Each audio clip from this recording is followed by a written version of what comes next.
అందరికీ నమస్తే. శనార్థి. ఈరోజు శనివారము రేపు ఆదివారం కదా, అమావాస్య కదా, చెరుగట్టుకు వెళ్తున్నా. ఇంట్లో ఎల్లమ్మ తల్లికి గద్దె మీద దీపం ముట్టించిన, పూజ చేసుకున్న ఎల్లమ్మకు, మల్లన్నకు, నరసింహస్వామికి. ఈరోజు శనివారం కదా, బాసు నరసింహస్వామికి పూజ చేసుకున్న. కుమరెల్లి మల్లన్నకు, ఎల్లవ తల్లికి, సమ్మక్క సారక్కకు. చెరుగట్టు పోతా అని చెప్పినా కదా. లగేజ్ రెడీ అయిపోయింది. బయటికి వెళ్తున్నా. ఇప్పుడు టైం వచ్చేసి 3:30 అవుతుంది. అక్కడ వెళ్ళే వరకు ఈవినింగ్ అవుతుంది, 6 అవుతుంది. వెళ్తున్నాను. బైక్ వచ్చేసింది ఆల్రెడీ. బైక్ బయట ఉంది. మా ఫ్రెండ్ గారు ఆడదాకా డ్రాప్ చేస్తా అన్నాడు. వెళ్తున్నాం అన్నట్టు. నా కొడుకు డైరెక్ట్ అక్కడ వచ్చి కలుస్తా అని చెప్పాడు. అందరూ వేస్తారు. హాయ్ గైస్, స్టార్ట్ అయినా. ఫ్రెండ్ వచ్చాడు, బైక్ మీద పికప్ చేసుకుంటూ స్టార్ట్ అయినా.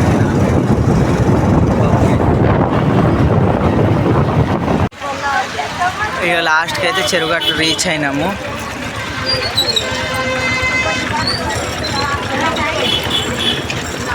రష్ అయితే బాగానే ఉంది.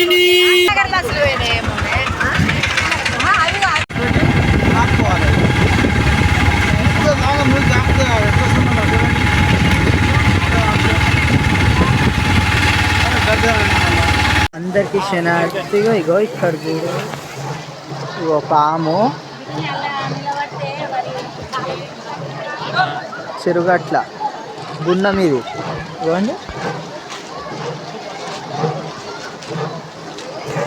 అక్కడ వెళ్ళిపోయింది అప్పుడే. చెరుగట్టు గుండం, చిన్న నాగసర్పం బిడ్డ, అంటే చిన్న పాము పిల్ల అన్నట్టు. ఇంతమంది 3 గుండ్లు, గర్భగుడి, పామగో. అది మళ్ళీ ఇటు వస్తుంది చూడండి. కిందికి వెళ్ళిపోయింది ఇప్పుడే. ఇది మనం వీడియోలు తీస్తున్నాం అనుకుందో ఏమో. గుండంలో స్నానం చేసుకొని ఇక్కడ పాదాల దగ్గర దర్శనం చేసుకున్నా. 5 ప్రదక్షిణలు చేసి స్వామివారి పాదాలకు దర్శనం చేసుకుని 3 గుండ్లకు వెళ్ళిపోయాను నేను. గుండ్లకు వెళ్ళే దారిలో ఉన్నాము. ఇవ్వండి, రష్ చూడండి. ప్రజెంట్ అయితే నార్మల్గా ఉంది. రేపు అయితే ఘోరంగా ఉంటుంది రష్. హర హర మహాదేవ. ఓం నమ శివాయ. ఓం నమ శివాయ. ఓం నమ శివాయ. హర హర మహాదేవ. హర దేవ. ఓం నమ శివాయ. ఓం నమ శివాయ. హర హర మహాదేవ. హర హర మహాదేవ. దేవ. హర హర మహాదేవ. హర హర మహాదేవ. ఓం నమ శివాయ. ఓం నమ శివాయ. హర హర మహాదేవ. ఓం నమ శివాయ. ఇప్పుడే ఈ 3 గుండ్లకి వెళ్ళి రావడం జరిగింది. 3 గుండ్ల ముదరామలింగేశ్వర స్వామి. మొత్తం ఆలయం ఎట్లా కిటకిటలాడుతురో చూడండి. ప్రజలోకము చెరుగట్లో ఇట్లా రావడం మాకు కూడా ఆనందం, సంతోషము. చూశారు కదా, విధంగా హర హర మహాదేవ అనుకుంటూ స్వామివారి నామాలను జపించుకుంటూ ఎక్కాము. ఎప్పుడు వెళ్ళినా కూడా ఇదే విధంగా స్వామివారి నామాన్ని జపించుకుంటూ వెళ్తామన్నట్టు. దర్శనం చేసుకోండి అందరూ. ఇక్కడ వచ్చేసి పరశురాముడు, శ్రీ రేణుకా ఎల్లమ్మ జమదట్ని ముని కుమారుడైన పరశురాముడు స్వామి ఇక్కడ లింగమయ్యి పూజలు పొందుతుండే. ఎందుకంటే గర్భగుడిలో స్వామివారిని ప్రతిష్ఠించింది స్వామివారే. చెరువుగట్లో ఆత్మలింగం అన్నట్టు ఇది.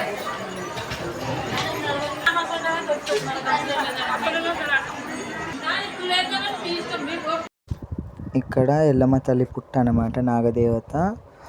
ఇక్కడ సర్పదోషాలు ఏ విధంగా ఉన్నా కూడా ఇక్కడ పుట్టకు పూజ చేస్తూ ఉంటారు భక్తులు.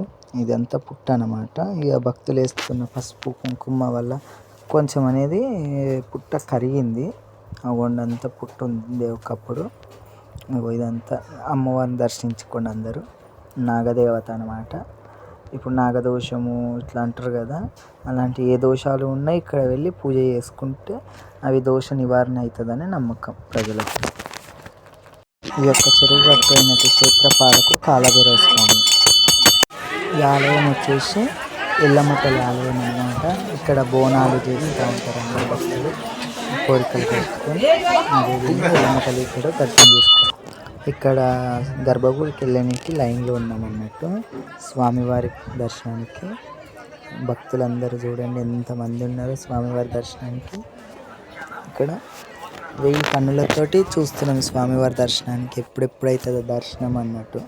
ఇక్కడ చెరువుగట్టుకు ఎందుకు వస్తారు ఇంత జనం అంటే, ఇక్కడ అమావాస్య పౌర్ణమి రోజు ఎలాంటి ఏమైనా చేతబడులు ఏమన్నా కూడా మీదికి పడకుండా ఉంటాయి అన్న నమ్మకం ప్రజలకు.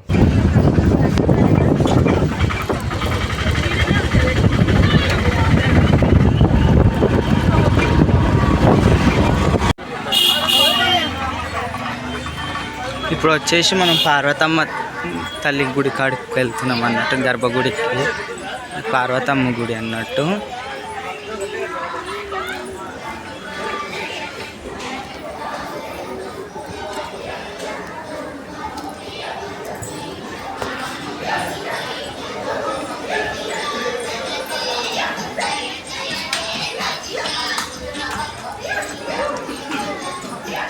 పార్వతమ్మ గుడి అన్నట్టు. దర్శనం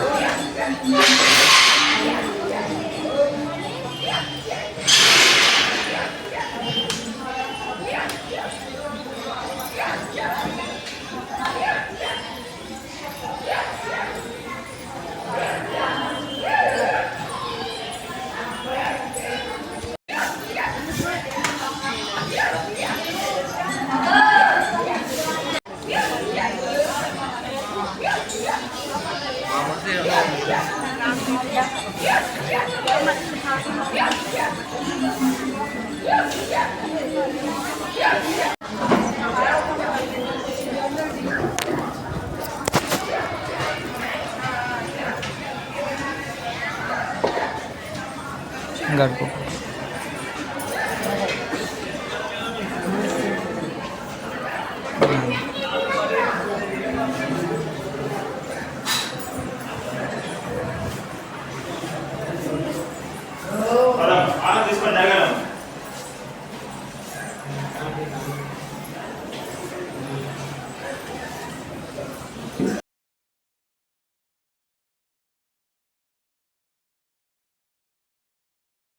ఇక పార్వతమ్మ దర్శనం అయిపోయాక అమ్మవారి ఆలయం గోపురం అన్నట్టు. ఇక్కడ రామచిలుకలు నివసిస్తాయి ఆ గోపురంలో. అక్కడ పైన చూడండి ఒక చిలుక కూడా ఉంది.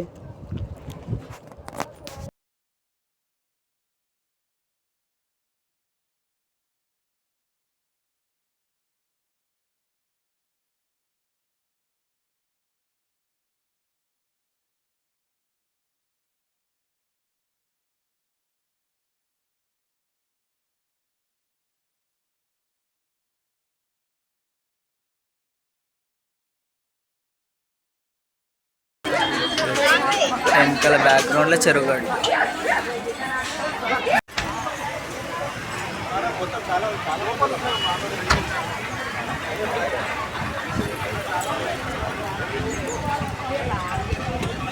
ఇక్కడ వాహనాల పూజలు కూడా జరుగుతూ ఉంటాయి స్వామివారి దగ్గర. ఫ్లవర్స్